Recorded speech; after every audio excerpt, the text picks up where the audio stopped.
Bakunzi ba Kamanzi Official ndabasuhuje cyane nifuriza buri wese kugubwa neza aho aherereye. Maze iminsi tutavugana kubw'impamvu zitandukanye, ariko nagarutse ntabwo nahera. Nagira ngo rero ndashe ku ntego nsabe utarakora subscribe ayikore, kandi wayikoze ntibagirwe kulayikinga, gukanda kuri like, no kwandika muri comment ndetse no gusharinga cyangwa se guhererekanya inkuru. Niki rero mbazaniye muri Pi Network?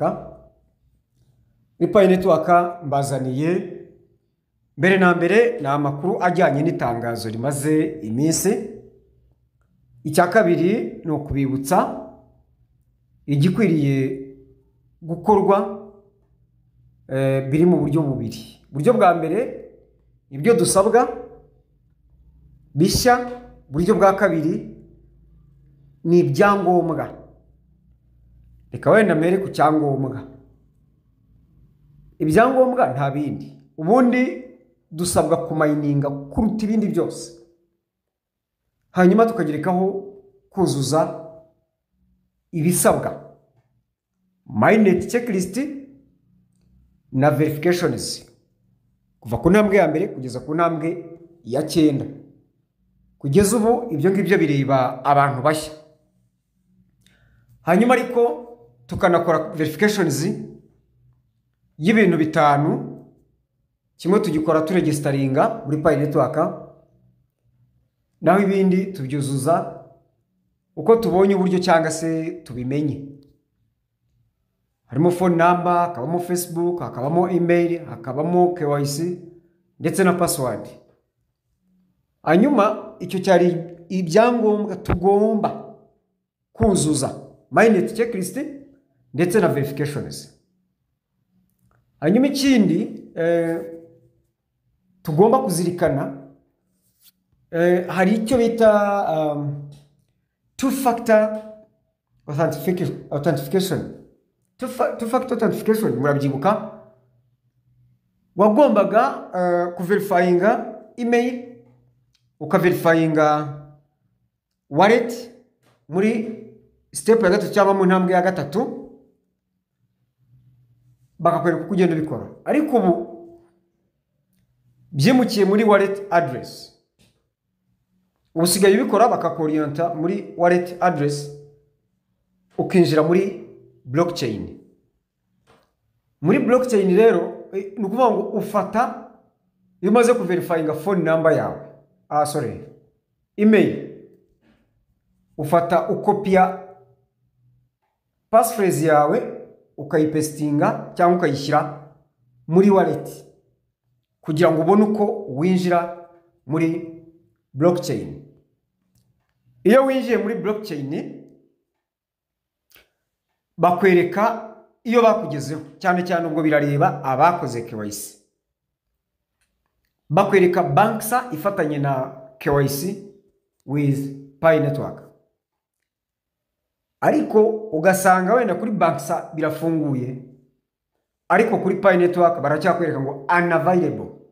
Iyo kuri Pi Network bimaze kuba activate nibwo ushobora kubyuzuza. Kubyuzuza rero ari guca muri Banksa bakakwereka imyirondoro yose wuzuza, ariko ntibifunguke mu gihe muri Pi Network bitaraba activate. Iyo usanze muri activate mwibara mu nyuguti z'umweru mwibara rya move, nibwo ufunguraho hanyuma ukuzuza ibyo bagusaba. Iyo umaze kubyuzuza muri Pi Network, muri KYC ya Pi Network, ubwo na Banksa iba byahuye kubera ko biba bifatanye. Icyo rero ni igishya tugomba gukora, umuntu wese uziko yabonye KYC, yakoze KYC. Ariko mbibutse ko ntabwo uwakoze KYC wese afite iyo notification ya wallet verification. Nkuko tutabonera KYC rimwe, ni nako niyo ngiyo tutayibonera rimwe. ariko kugira ngo umenye ko wayihawe ugomba guhora ubisuzuma buri uko umaze kumayininga. Uko umaze kumayininga bariko ufata passphrase ushyire muri wallet, winjire muri blockchain urebe ko baguhaye Banxa wallet of Pi network verification. Hanyuma ucunge neza yuko bakwemereye kuyiguha no kuyifungura ukayikora ni kimwe. Kimwe ni hari kuyiguha, hari no kuyifungura ukayikora. Hari rero bayiguha batarafungura kuri KYC ya Pi network. Icyo gihe urakomeza ukabigerageza, ukagerageza ugategereza bakayiguha. Ibyo mbabwira nibyo niko byagenze kuri benshi. Hanyuma ubwo icyo ngicyo ni cya kabiri tukivuyeho, nababwiraga ibyo ugomba kuzuza ni ihame, ariko hakaba na verification nshya ya wallet. Noneho ubu ngubu bifatanye na Banxa twarayibasobanuriye, musubire mu biganiro muyumve neza. Hanyuma noneho hakabaho icya gatatu ari nacyo sorizaho itangazo rishya, update iri muri Pi network. Iyo update itangira itwereka ibyamaze gukorwa muri Pi network, kandi bikaba byarakozwe ku bantu benshi, ura miliyoni 10, 20, ntago ari agafuka imvugo rimwe, kandi bikaba byarakozwe hari byinshi mu bikorwa remezo byari bitaruzwa.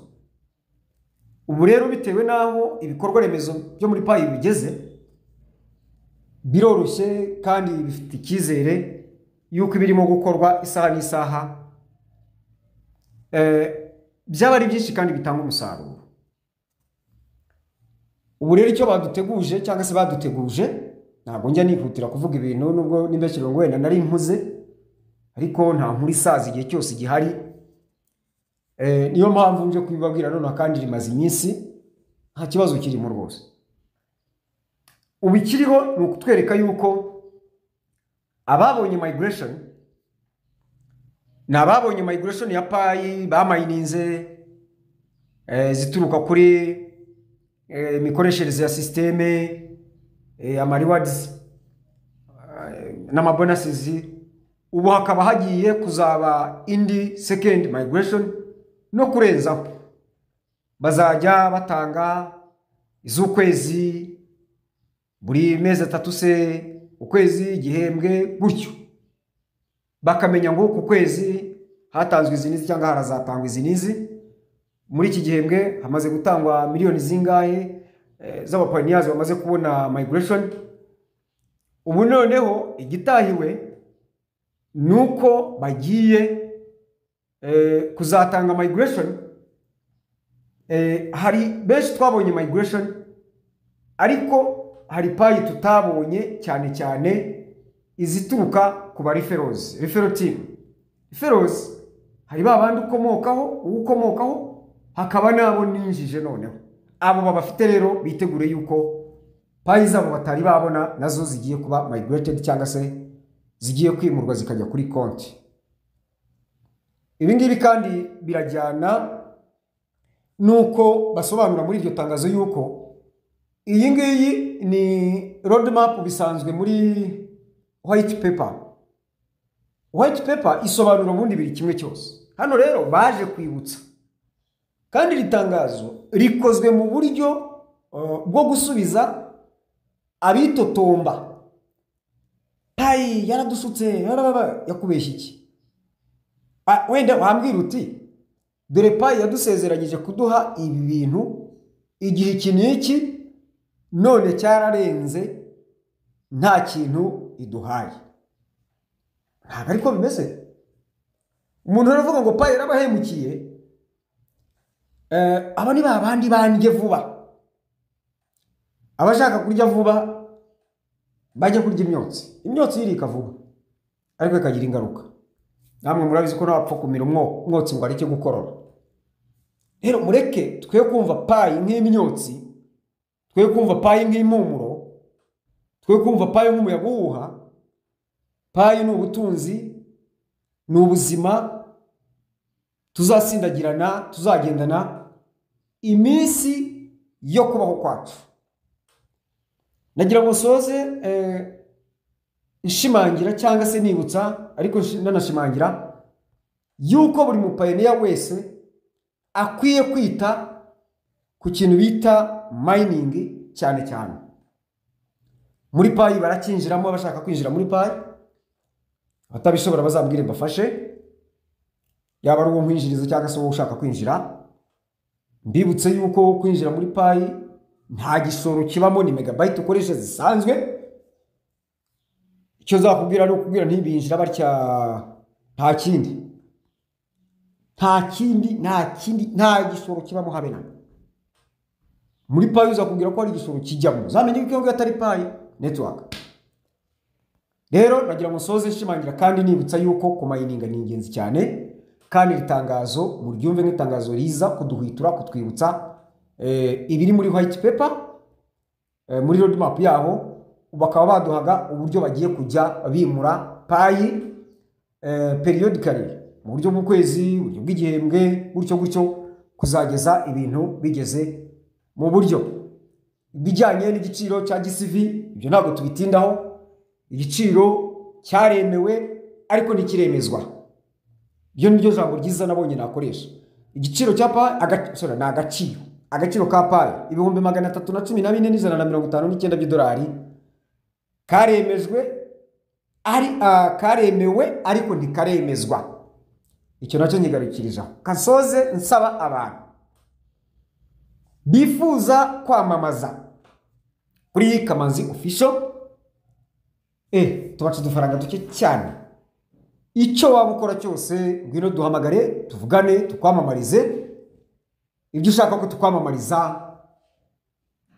Abafite amazu akodeshwa, agurishwa, amasambu, buri kimwe cyose, abafite ibicuruzwa, inyongeramusaruro, ibicuruzwa birangurwa byose, ibyo kurya, za kawunga, babizi ko ngo inzara iravuzamo ubuhuha.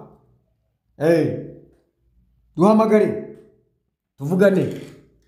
Waba ufite amashusho cyangwa se amajwi,